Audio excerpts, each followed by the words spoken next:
नमस्कार viewers, path finders bye अन academy के YouTube channel पर स्वागत है। एससीओ समिट जो है फ्रेंड्स 31 अगस्त से चाइना के तियानजिन सिटी में स्टार्ट होने जा रहा है और शी जिनपिंग जो है इस एससीओ समिट को काफी ज्यादा ग्रैंड बनाने जा रहे हैं। और इनफैक्ट शी जिनपिंग एक तरीके से अमेरिका लेड वर्ल्ड ऑर्डर को रिप्लेस करके जो चाइनीज सेंट्रिक वर्ल्ड ऑर्डर है उसको भी बनाने का प्रयास करेंगे। बिकॉज जिस तरीके से डोनाल्ड ट्रंप की वजह से आज पूरे वर्ल्ड में केओस हो चुका है, अनप्रेडिक्टेबिलिटी का माहौल है, उस केस में चाइना जो है वो ग्लोबल साउथ को स्टेबिलिटी का रास्ता दिखाने का प्रयास करना चाहता है। और इसीलिए शी जिनपिंग पर्सनली एससीओ को काफी ज्यादा इंपॉर्टेंट इवेंट बनाने जा रहे हैं। अब खबर ये आ रही है फ्रेंड्स कि एससीओ का दो सबसे इंपॉर्टेंट कंट्री जिसके बिना एससीओ समिट सक्सेसफुल नहीं हो सकता है वो है इंडिया और रशिया। इनको स्पेशल वेलकमिंग करने के लिए अब खुद शी जिनपिंग जो है वो प्राइम मिनिस्टर मोदी और रशियन प्रेसिडेंट व्लादिमीर पुतिन को एयरपोर्ट में जाकर पर्सनली रिसीव करेंगे। तो देख सकते हैं फ्रेंड्स, न्यूज क्या आ रहा है कि चाइनीज प्रेसिडेंट शी जिनपिंग जो है वो पर्सनली रिसीव करेंगे प्राइम मिनिस्टर नरेंद्र मोदी को और Russian counterpart Vladimir Putin को at the airport for the SCO summit जो तियानजिन सिटी में 31 अगस्त से 1 सितंबर में स्टार्ट होने जा रहा है। इस पर्टिकुलर चीज का जो सोर्स है वो है रॉटर्स ने इस पर्टिकुलर चीज को कवर किया है और बताया है कि कैसे चाइनीज प्रेसिडेंट शी जिनपिंग जो है वो काफी समय से इस एससीओ के लिए नॉन स्टॉप तरीके से काम कर रहे हैं। बिकॉज उनको लगता है ये सही समय है जब आज अमेरिका से काफी ज्यादा परेशान हो रहा है। आज अमेरिका का जो एक ड्रीम था, अमेरिका का जो एक लिबरल इंटरनेशनल वर्ल्ड ऑर्डर था, उसके फंडामेंटल्स को जब डोनाल्ड ट्रंप ने चैलेंज किया है तो आज ये सही समय है कि चाइना एक नया ऑल्टरनेटिव दुनिया के सामने पेश कर सके।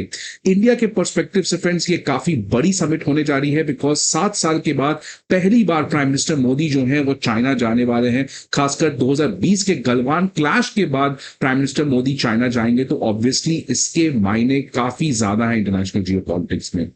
जैसे मैंने पहले भी कहा फ्रेंड्स कि शी जिनपिंग जो है इस पर्टिकुलर एससीओ समिट को एज एन अपॉर्चुनिटी यूज करके शोकेस करना चाहते हैं दुनिया को एक post American led world order किस तरीके का लगेगा। इस पर्टिकुलर चीज की जानकारी एरिक ओलैंडा जो एडिटर इन चीफ है the China global south project के रिसर्चर, इन्होंने कहा कि ये सीनोसेंट्रिक वर्ल्ड ऑर्डर को बनाने की प्रयास है जो शी जिनपिंग यहाँ पे करना चाह रहे हैं। और इसलिए शी जिनपिंग ने केवल एससीओ लीडर्स को ही नहीं बुलाया है बल्कि 20 वर्ल्ड के लीडर्स आने जा रहे हैं जिसमें prime minister Modi, Vladimir Putin, leaders from the central Asia, middle east, south Asia और साउथ ईस्ट एशिया। तो इन तमाम जियोग्राफिकल रीजन्स के जो आप देख सकते हैं फ्रेंड्स, इसमें कोई भी अटलांटिक कंट्रीज नहीं है। तो क्लियर कट मैसेज है यहाँ पे शी जिनपिंग का कि वो कैसे एक नया अमेरिकन लेड वर्ल्ड ऑर्डर को रिप्लेस करके नए अलायंसेस और पार्टनरशिप्स यहाँ पे बनाने का प्रयास करते हैं।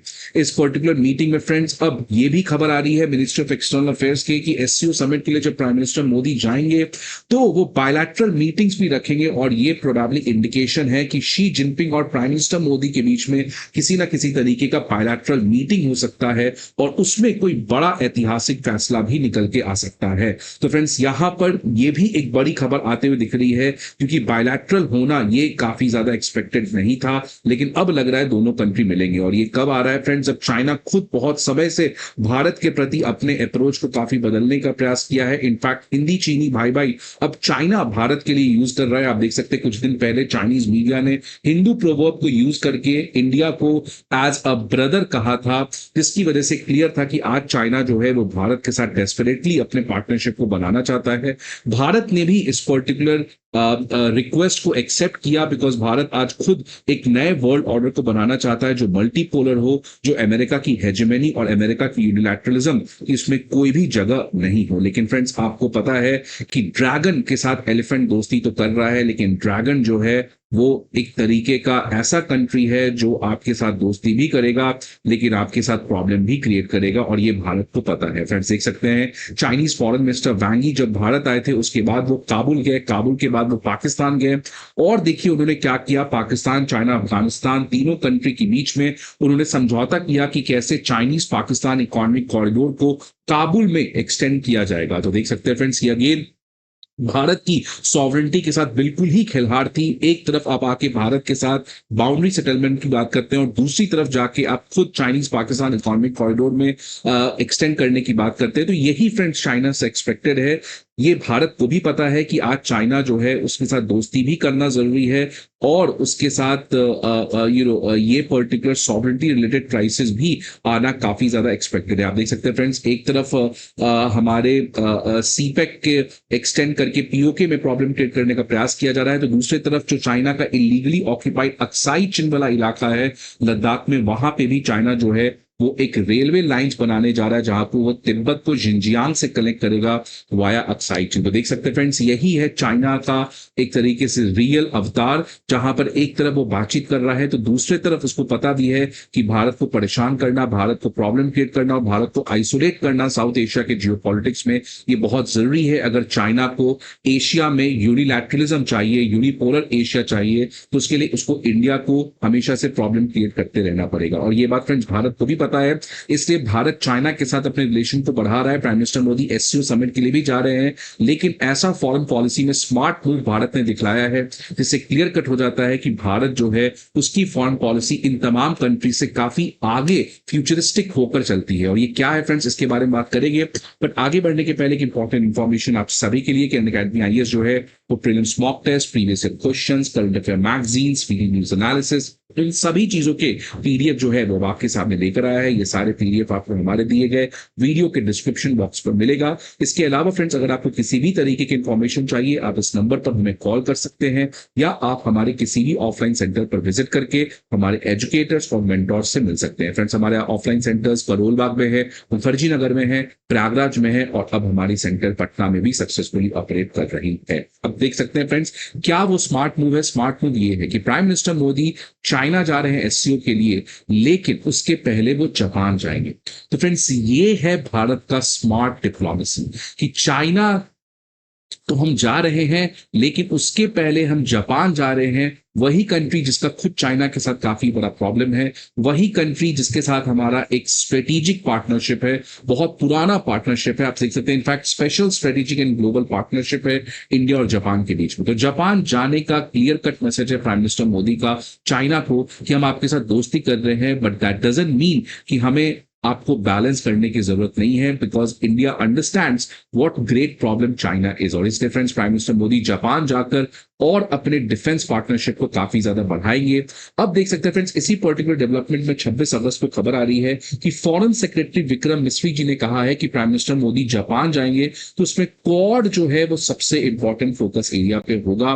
बिकॉज आपको पता है फ्रेंड्स, इस साल इंडिया में क्वाड का समिट होस्ट होना है, और इसी पर्टिकुलर चीज को लेकर बातचीत prime minister Modi Japanese prime minister Ishiba से कर सकते हैं। तो देख सकते हैं फ्रेंड्स, एक तरफ एससीओ में जाना और दूसरी तरफ क्वाड का जो पूरा शेड्यूल है, जो पूरा मीटिंग है, उसको तैयार करना। तो फ्रेंड्स, ये है भारत का स्ट्रेटेजिक ऑटोनॉमी, ये है भारत का मल्टी वेक्टर फॉरेन पॉलिसी। और आज इसी मल्टी वेक्टर फॉरेन पॉलिसी से दुनिया जो है खफा है, दुनिया जो है उस चीज से प्रॉब्लम है। ट्रम्प का देख सकते हैं प्रॉब्लम है कि कैसे भारत बैलेंस कर पा रहा है, कैसे भारत मैनेज कर पा रहा है।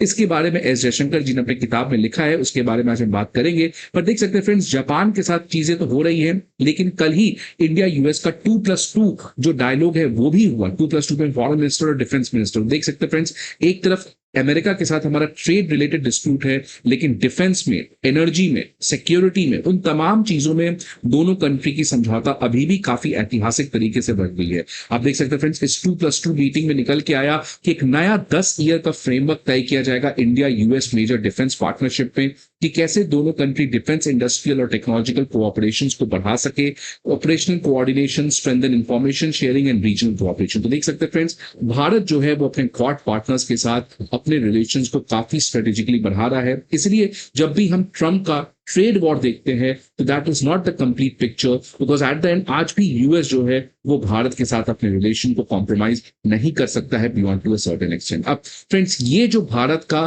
क्वाड का मीटिंग फिक्स करना, उसके लिए जापान जाना, उसके बाद एससीओ समिट जाना, ये 2017 की याद दिलाता है जब भारत एससीओ का सदस्य बना और उसी साल भारत ने क्वाड को रीएक्टिवेट किया। तो फ्रेंड्स, ये जो भारत की आज मल्टी वेक्टर फॉरेन पॉलिसी है, इसके बारे में एस जयशंकर जी की किताब द इंडिया वे में डिटेल में चर्चा है, और उन्होंने उसमें कहा है कि आज पूरी दुनिया में कॉन्ट्रडिक्शंस हैं, आज पूरी दुनिया में क्योस है, आज पूरी दुनिया में ट्रस्ट की कमी है। चाइना रशिया से दोस्ती कर रहा है, लेकिन दोनों के बीच में प्रॉब्लम है।